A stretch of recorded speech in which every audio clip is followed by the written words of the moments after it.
సందేహం చూద్దామండి. సందేహాన్ని వినోద్ గారు ఈమెయిల్ ద్వారా అడుగుతున్నారు. మానవ జన్మ ఉత్తమమైనదేనా, ఇంతకంటే ఉత్తమ జన్మ ఉందా తెలియజేయండి అని అడుగుతున్నారు. ఈ భూమి మీద మొత్తం 84 లక్షల జీవరాశులు ఉన్నాయి. 84 లక్షల జన్మలు ఎత్తాక మానవ జన్మ వస్తుంది మనకి. ఈ 84 జీవరాశుల్లో ఎన్ని రకాలండి? 4 రకాలు.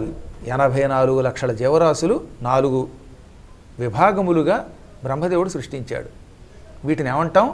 అండజములు, జరాయుజములు, స్వేదజములు, ఉద్భిజ్యములు అంటారు. ఇందులో అండజము అంటే ఏమిటనమాట? ముందు గుడ్డు పుడుతుంది. గుడ్డు కొంతకాలం తర్వాత పొదగబడి ఏమవుతుంది? అందులోంచి బిడ్డ బయటకు వస్తుంది. పావులు ఉన్నాయి, ముందు గుడ్లు పెడతాయి. కోళ్ళు ఉన్నాయి, గుడ్లు పెడతాయి. పక్షులు చాలా వరకు గుడ్లు పెడతాయి. అవునా? ఇలా గుడ్లు ముందు వచ్చి ఈ గుడ్డులోంచి పిల్లలు తర్వాత బయటకు వస్తే ఈ జీవాలను ఏమంటారు? అండజములు. అండ గుడ్డు నుంచి జ పుట్టినవి. రెండవది ఉద్భిజ్యములు, భూమిని చీల్చుకు పుట్టేవి. అనగేమిటి? వరిగింజ ఉన్నది, మర్రిగింజ ఉన్నది, మామిడి టెంక్ ఉన్నది. ఇవి భూమిలోకి వెళ్ళిపోతాయి. భూమిలో మట్టిలో కలిసి నీళ్లు పొయ్యగా నాని ఆ ట్యాంకో, ఆ గింజో, ఆ విత్తనమో చీల్చుకుని అందులోంచి భూమిలోంచి పైకి వస్తాయి. ఈ విధంగా విత్తనముగా పుట్టి భూమిలో నానబడి ఆ తర్వాత భూమిని చీల్చుకుని బయటకు వచ్చే వీటిని ఏమంటారు? విత్తనాల నుంచి పుట్టే వాటిని ఉద్భిజ్యములు అంటారు. అవి కూడా జన్మలే సుమా. పాపిష్టి పనులు చేస్తే, గురుద్రోహం చేస్తే వచ్చే జన్మలో కుక్కై పుడతాడని, భూమిలో ఇవాళుండి రేపు కుళ్ళిపోయే మొక్కై పుడతాడని గరుడ పురాణం చెబుతున్నది. గరుడ పురాణంలో చూస్తే మీకు తెలుస్తుంది ఆ విషయం అన్నమాట. అందులో ఏమన్నాడో తెలుసా?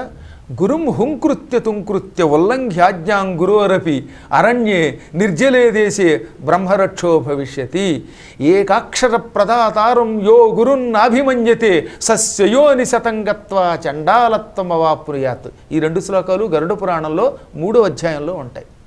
అందులో ఏమన్నాడో తెలుసా? గురువుగారు ఒక్క అక్షరం చెప్పిన మంత్రమే కదా. ఒక్క అక్షరమైనా మీ చేత ఉచ్చారణ చేయించిన గురువుని ఎవడైనా ధిక్కరిస్తే అటువంటి దుర్మార్గుడు స్వయోని శతంగత్వ 100 జన్మలు కుక్క జన్మ ఎత్తుతాట. మళ్ళీ రామరామ ఆ కుక్క జన్మ కూడా కాస్త చక్కగా బొచ్చు కుక్కగా జమీందారులు కోటీశ్వర్లు ఇళ్లలో పుడితే కొంత నయం, వాళ్ళతో పాటు ఏసీ కారుల్లో ఫ్లైట్ల్లో తిరగచ్చు. కానీ ఈ గురుద్రోహి వీధిలో పుచ్చు కుక్కగా పుడతాడు. నానాయాతన పడుతూ ఉంటే ఎవడో కాలు ఎరగొడతాడు, కుంటి కాలుతో తిరుగుతుంది పాప కుక్క. అలా 100 జన్మలు ఎత్తి నానాయాతన పడతాట. ఆ తర్వాత చండాలుడు అవుతాట, ఆ తర్వాత బ్రహ్మరాక్షసుడు అవుతాట. ఇన్ని జన్మలు ఎత్తుతారు. కాబట్టి ఇవన్నీ కూడా పాపిష్టి వాళ్ళ యొక్క జన్మలు అన్నమాట. మొత్తం మీద ఉద్భిజ్యమని రెండవది.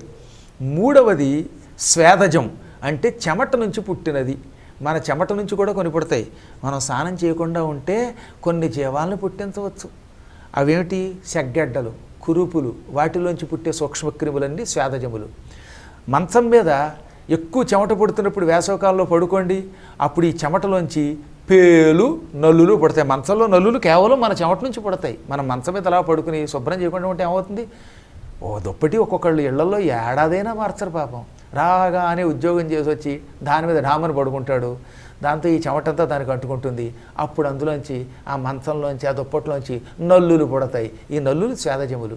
ఈ తల్లో కూడా ఏడాదైనా తలంటుకోకుండా అలాగే చెమట పట్టించుకుంటే అప్పుడు ఆ బుర్రలో నుంచి పేలు పుడతాయి. ఈ పేలు కూడా మన చెమటలోంచి పుట్టే క్రిములు అన్నమాట ఇవి. ఈ విధంగా పేలు కూడా స్వేదజములు. ఇది ఒక జన్మ.